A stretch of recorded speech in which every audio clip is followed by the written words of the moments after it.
Hello दोस्तों, नए video में आपका बहुत बहुत स्वागत है। अशोक लेलैंड शेयर के बारे में बात करेंगे। कुछ दिनों में इसमें बहुत ही बड़ा इसने मोमेंटम पकड़ा है। शेयर प्राइस के मूवमेंट के बारे में आपको बताएंगे, इसके रीसेंट परफॉर्मेंस के बारे में डिस्कस करेंगे और ये बताने की कोशिश करेंगे कि भविष्य के लिए आपके रेडार में ये स्टॉक होना चाहिए या नहीं। कुछ रिसर्च हाउसेस ने नए टारगेट्स लाए हैं और बिजनेस पर उन्होंने रिसर्च किया है, वो हम आपको बताने वाले हैं डिटेल में।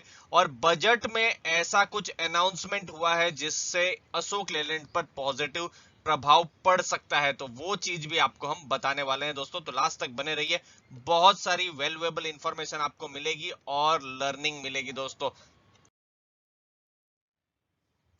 तो ये है अशोक लेलैंड का 1.5 साल का प्राइस परफॉर्मेंस। और देखिए बजट के बाद आप देखिए ग्रीन कलर की ही कैंडल है, मतलब स्टॉक ऊपर जा रहा है और एक गैप अप ओपनिंग भी आपको देखने को मिल सकती है। देखिए अशोक लेलैंड एक साइक्लिकल स्टॉक है। इसके बारे में और डिटेल में जैसे जैसे वीडियो आगे बढ़ेगा तो हम आपको बताते रहेंगे दोस्तों।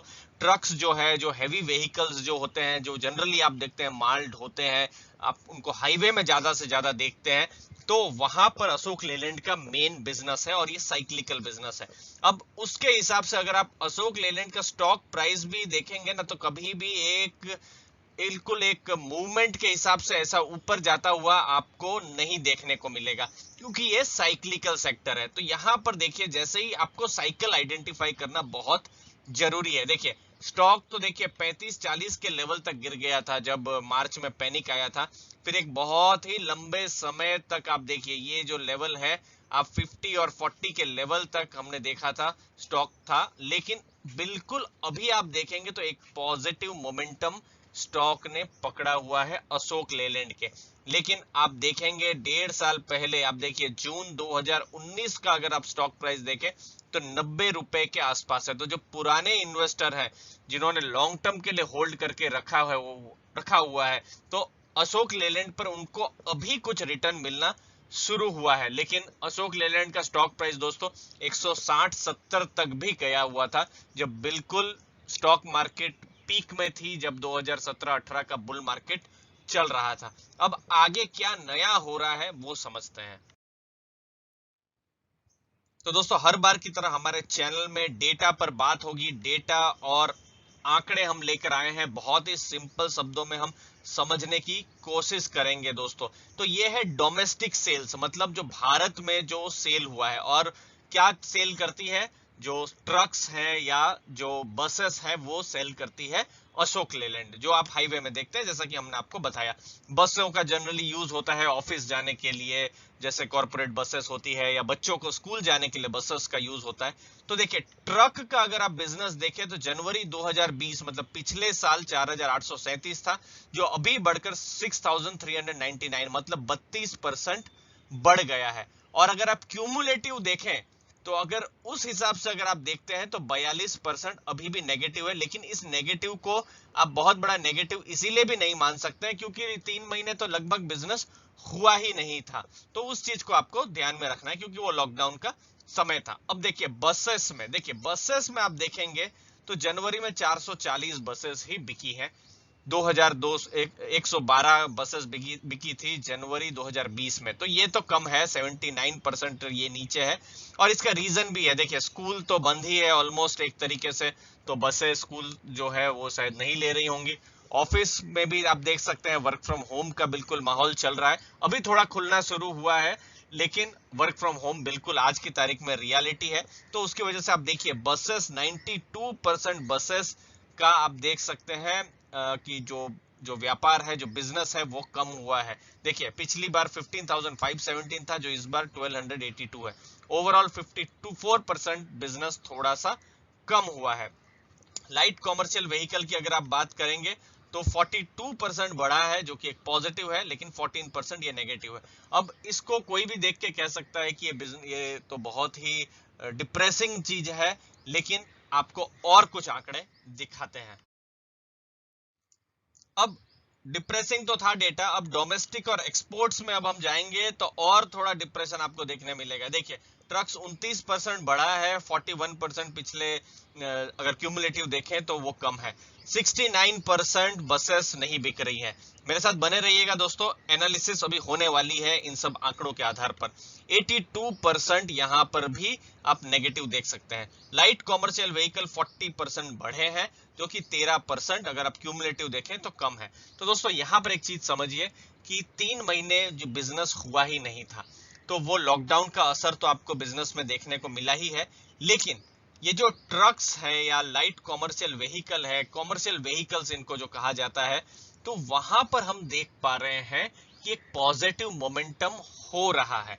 और ऐसी उम्मीद है कि जैसे कि अभी बसेस, तो चलिए मान लिया कि बसेस अभी बिक नहीं रही है, लेकिन अब खुलना शुरू हो गया है लॉकडाउन से, अब हम जो है अनलॉकिंग की प्रक्रिया भी शुरू हो गई है, तो अब बसेस बिकना भी शुरू हो जाएंगी। तो मार्केट हमेशा जो है भविष्य को देखता है, और उसकी वजह से ही आप देख सकते हैं कि स्टॉक में भी मोमेंटम है।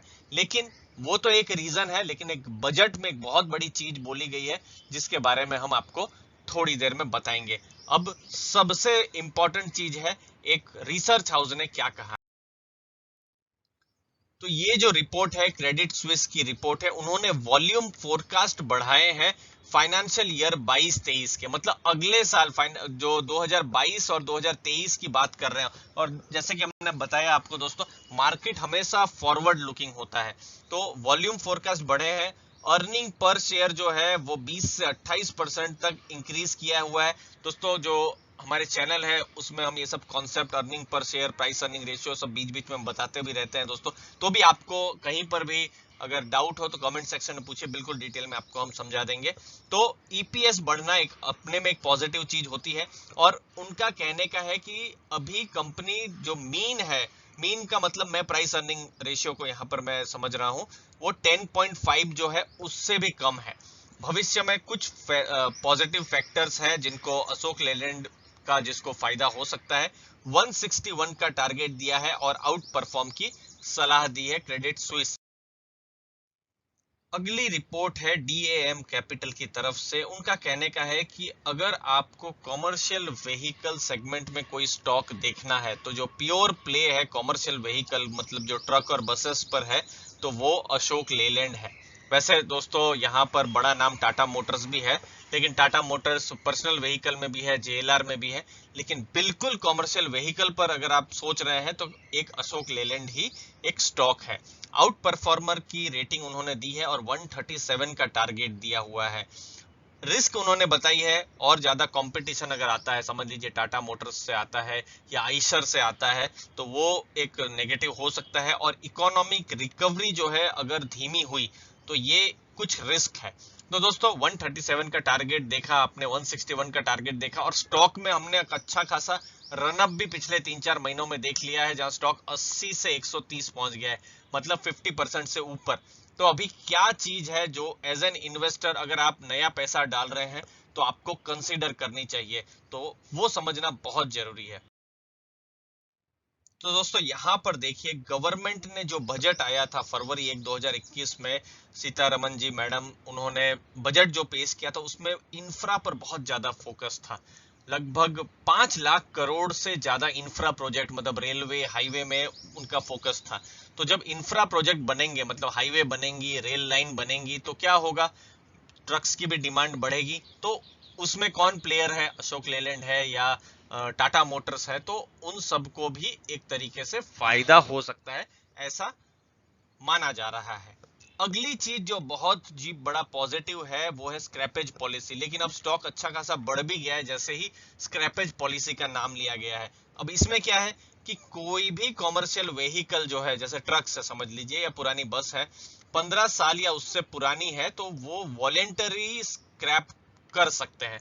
तो अभी गवर्नमेंट ने ये नहीं कहा है कि बिल्कुल आपको डी रजिस्टर ही कर देंगे, ऐसा तो गवर्नमेंट ने अभी फिलहाल नहीं कहा है। गवर्नमेंट ने वॉलेंटरी कहा है कि आप स्क्रैप कर सकते हैं, और उसके अगेंस्ट में गवर्नमेंट हो सकता है कुछ नए उसमें इंसेंटिव्स दे सकती है। तो ये पॉलिसी है, एक्सपेक्टेड है अगले 15 दिन में आए। नितिन गडकरी जी जो मिनिस्टर है, जो रोड हाईवेज के मिनिस्टर है, तो उन्होंने भी कहा है कि बहुत जल्दी ये पॉलिसी आएगी, तो बिल्कुल नजर रहेगी। और स्क्रैपेज पॉलिसी का अगर किसी को फायदा मिलेगा तो वो हम देख सकते हैं, अशोक लेलैंड एक प्योर प्ले वहां पर रहेगा दोस्तों। तो लॉन्ग टर्म सेक्टर पर पॉजिटिव है जो हम देख पा रहे हैं, जो ब्रोकरेज हाउसेस हैं या जो रिसर्च हाउसेस हैं वो, लेकिन एक अच्छा खासा यहाँ पर प्राइस मूवमेंट हो चुका है। आपने टारगेट देख लिए अभी डीएएम कैपिटल के, तो बिल्कुल आसपास ये टारगेट ऑलरेडी ये पहुंच चुका है। तो इकोनॉमी रिकवरी अभी देखना है, Q4 का रिजल्ट देखना है और अगले एक साल देखना है, क्योंकि ये देखिए साइक्लिकल स्टॉक है। अब साइक्लिकल स्टॉक में इंटर करना और एग्जिट करना बहुत ही ज्यादा इंपॉर्टेंट हो जाता है। अगर अभी हमको ऐसा लग रहा है कि साइकिल में इसको पॉजिटिव होगा, लेकिन साइकिल अगर चालू नहीं होती है, थोड़े लेट से शुरू होती है, रिकवरी थोड़ी लेट से चालू होती है, तो फिर थोड़ा सा फ्रस्ट्रेशन आ सकता है इन्वेस्टर्स को। तो इसीलिए अपने रेडार में जरूर रखें और अशोक लेलैंड से जुड़ी हुई इंफॉर्मेशन को भी आप गैदर करते रहें दोस्तों। कोई नई इंफॉर्मेशन आती है तो हम भी आपको यहाँ पर शेयर कर देंगे कि क्या चल रहा है। फिलहाल ये सब इंपॉर्टेंट इंफॉर्मेशन थी जो एज एन इन्वेस्टर आपको जरूर जाननी चाहिए। आपको वैल्यू मिली हो दोस्तों तो जरूर लाइक शेयर सब्सक्राइब कीजिए। आपके समय के लिए बहुत बहुत धन्यवाद।